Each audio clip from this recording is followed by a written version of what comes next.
Atención, así es como se ven la guerra y la destrucción. Son imágenes captadas por drones que muestran los daños en la ciudad de Mariupol, en Ucrania, tomadas la mañana de este lunes. Humo y devastación es lo que se observa en este registro cuya fuente no fue determinada, aunque CNN ha geolocalizado las imágenes. Según autoridades, allí han muerto unas 2.200 personas debido a la ofensiva rusa.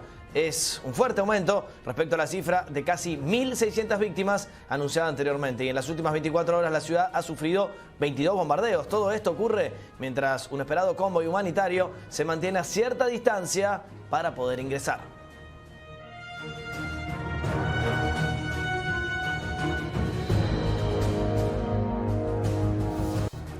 Su imagen recorrió el mundo y se convirtió en un símbolo de la guerra en Ucrania, pero su final fue dramático. Una mujer embarazada y su bebé perdieron la vida después de resultar heridos en el bombardeo al hospital de maternidad de Mariupol la semana pasada. El cirujano Timur Marin, que trató de salvar la vida de la mujer y el bebé, confirmó a la televisión ucraniana el fallecimiento de ambos.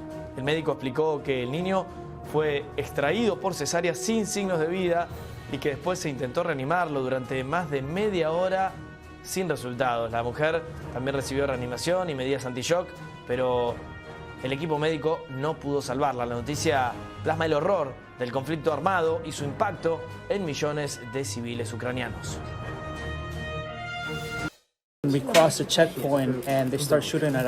El periodista de origen colombiano, Juan Arredondo, asegura desde un hospital en Kiev que el vehículo en el que se desplazaba fue atacado por efectivos rusos cuando se dirigía junto a otros comunicadores a grabar a un grupo de refugiados en Irpin, al noreste de la capital ucraniana. So the driver turned around and they kept shooting. It's two of us. My friend is Bren Renault, and he's been shot and left behind.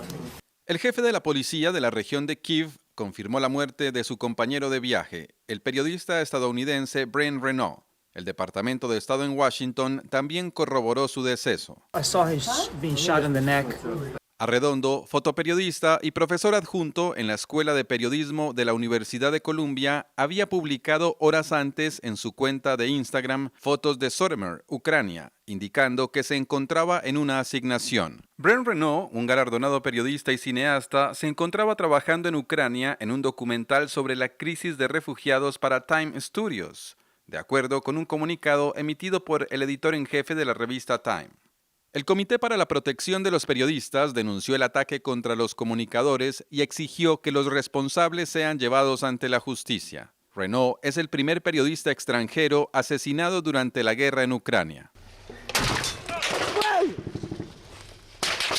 Stop! Journalists! Journalists! Journalists! Hace algunos días, un grupo de comunicadores de la cadena británica Sky News filmaron el momento en que fueron atacados mientras informaban en Ucrania. El reportero Stuart Ramsey resultó herido durante el incidente, mientras que el camarógrafo recibió 2 disparos en su chaleco antibalas. CNN no pudo corroborar de manera independiente el relato del equipo de Sky News, que responsabilizó a militares rusos de los disparos efectuados cerca de la capital Kiev.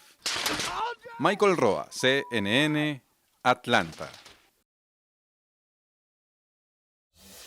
El Servicio Postal de Ucrania eligió una imagen con un título más que sugerente para uno de sus nuevos sellos, el ya famoso insulto que profirió un soldado ucraniano al buque de guerra ruso que se acercaba a la isla de Serpientes. Viajará por el mundo en sellos y postales. Según un supuesto intercambio de radio, cuando el barco se identificaba amenazando con bombardear y exigiendo la rendición, un soldado ucraniano le responde: buque de guerra ruso, váyase a la... Y usted se imagina dónde lo quiso mandar, ¿no? La imagen es autoría del artista Boris Groh, quien se vio obligado a dejar su Crimea natal después de la anexión de la península por parte de Rusia. Esto, por supuesto, años atrás. La primera luz que se observa en Ternópil, en Ucrania, es la luz del sol al amanecer. Las luces de la ciudad permanecen apagadas desde que estalló la guerra. Más de 2 semanas que han agotado, abrumado y cambiado completamente la vida normal. Pero a pesar de todo, la red ferroviaria de Ucrania sigue funcionando. Cada mañana, los ejecutivos del ferrocarril, liderados por Oleksandr Kamishin, de 37 años, se comunican a través de una llamada matutina, sin teléfonos celulares ni Zoom, solo con un sistema de circuito cerrado telefónico de la era soviética que conecta todas las estaciones. No pueden permanecer mucho tiempo porque creen que son un blanco importante para los rusos. La estrategia consiste en moverse rápido para que no puedan atraparnos. ¿Cuánto tiempo puede permanecer en el lugar? Horas. Mientras tanto, su trabajo para dirigir a unos 231.000 empleados continúa desde un tren de un solo vagón que se dirige hacia el oeste, por ahora. A menudo trabajan a bordo de vagones comunes de pasajeros para mezclarse con la multitud. Desde que estalló la guerra se mantienen en un movimiento casi permanente, cruzando el país para mantener a los rusos adivinando. La decisión de abandonar sus oficinas centrales en Kiev se tomó en la mañana del 24 de febrero. Kamyshin se tomó una última foto junto a sus dos pequeños hijos en Kiev, uno aún dormido. ¿Aún están en Ucrania? No. ¿Cómo lo hace sentir? Para mí es más fácil sabiendo que ellos están a salvo y yo tengo más tiempo para hacer mi trabajo. La red ferroviaria de Ucrania, una de las más grandes del mundo, ha sido un salvavidas en esta guerra, transportando mercancías que se necesitan en forma urgente y sacando a gente desesperada que huye del peligro, más de 2 millones de personas desde que comenzó la invasión. Los horarios se planifican la noche anterior, pero se cambian en respuesta a situaciones de pánico como esta en Kharkiv o en Lviv durante los primeros días de la guerra. ¿Cómo es posible que la gente aún pueda usar los trenes en una zona de guerra? Eso es algo que sorprende a todo el país y también al presidente. Es sorprendente porque todos los días la red ferroviaria es blanco de las bombas rusas. Algunos daños menores interrumpen temporalmente la conexión entre algunas ciudades, la caída de un puente indefinidamente. Cerca de Kharkiv, una bomba sin detonar cayó cerca de las vías del tren. Estamos reaccionando y reparando las vías todos los días, aún bajo los bombardeos. Lamentablemente, algunos de mis colegas murieron o han sido heridos durante los ataques. 32 muertos, 23 heridos y la lista sigue en aumento. La dificultad de trabajar a bordo y en un tren en movimiento es que la señal de los teléfonos celulares no siempre es buena. Ahora tienen el sistema de conexión de Internet Starlink por cortesía de Elon Musk, pero muy pocas veces lo encienden porque dicen que le facilita a los rusos detectar su ubicación. Los rusos tomaron el control de las vías en ciudades como la sitiada Mariupol, Sumy, Jersón y Chernihiv. Pero por ahora todos los centros principales aún siguen conectados por el ferrocarril ucraniano. ¿Cuán malo sería si los rusos tomaran esas estaciones centrales? Sería muy malo. No me pregunte cuán malo podría ser. Cuando el tren llega a Lviv, Kamyshin realiza una breve visita a la estación central. Luego habrá más llamadas y más reuniones y un mensaje para el resto del mundo. Lo que podemos hacer, ya lo hacemos. Lo que Occidente puede hacer es cerrar el espacio aéreo y el resto lo haremos nosotros. Scott McLean, CNN, en el oeste de Ucrania.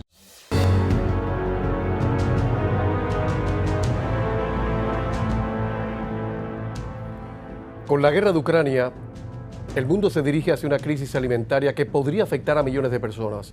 La ONU dice que la cantidad de personas al borde de la hambruna aumentó de 27 millones en 2019 a 44 millones en 2020.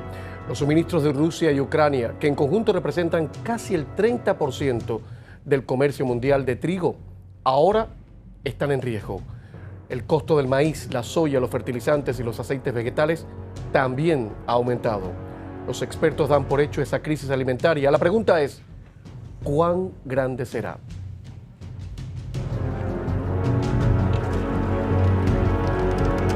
Pregunta si China es realmente la gran prioridad de la política exterior de los Estados Unidos. Si de verdad es así.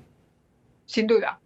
La China, antes de todo esto, antes de que Putin iniciara la guerra en Ucrania, China desde un primer momento abiertamente, lo ha dicho la administración de Biden, y también la de Donald Trump, por cierto, es la prioridad en política exterior de Estados Unidos.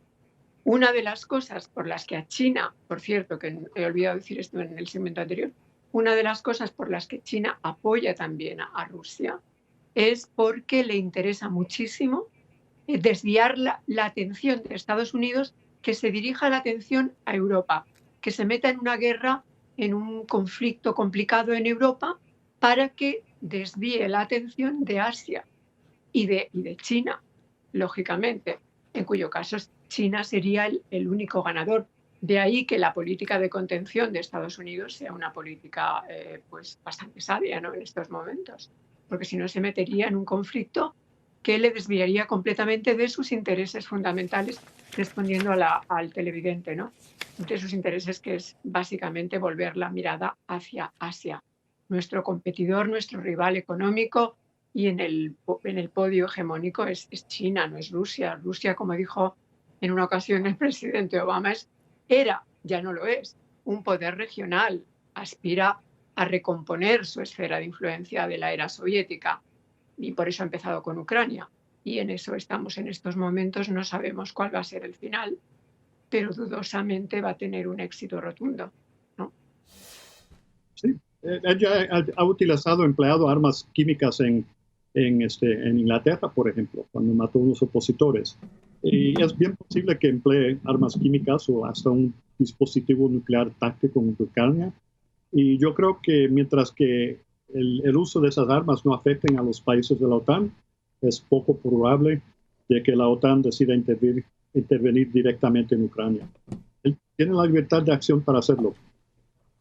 Esto es, la solidaridad es incuestionable. Ropa para quienes lo necesiten. Comida de mucho tipo. Me he dado cuenta, por ejemplo, de que esta es comida hindú. Hemos escuchado que hay personas de ese país que habían estado varadas.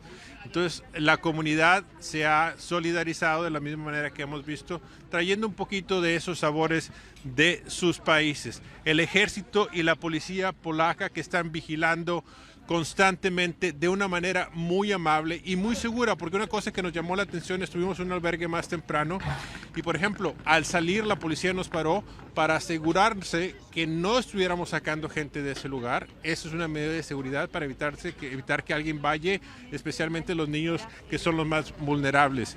Seguimos, comida para la gente que está llegando, café. Y de hecho nos dicen, veíamos algo que se veía, que se nos antojaba o algo, y decían, coman, hay suficiente comida para todos, hay mucha ayuda. Estos solamente son los primeros 30 metros de la frontera y ni siquiera hemos llegado a donde están los autobuses esperando para llevarse a estas personas para que puedan ir a los albergues y de ahí continuar su destino. El flujo es incesante. Lo que nos ha llamado también la atención es que hemos visto pocos, pero algunas personas que están regresando. Nos dicen que algunas personas, luego de varios días de estar en Polonia, han decidido que prefieren estar con sus familiares o prefieren regresar a defender a su país. Así es de que estamos viendo ese flujo de ambos lados. La invasión rusa a Ucrania no solo es un peligro bélico, es también una amenaza a la cultura. Los residentes de Lviv, la capital cultural de Ucrania, ayudan a proteger los monumentos históricos de los ataques y se puede ver que varias estatuas de piedra están envueltas en sábanas protectoras.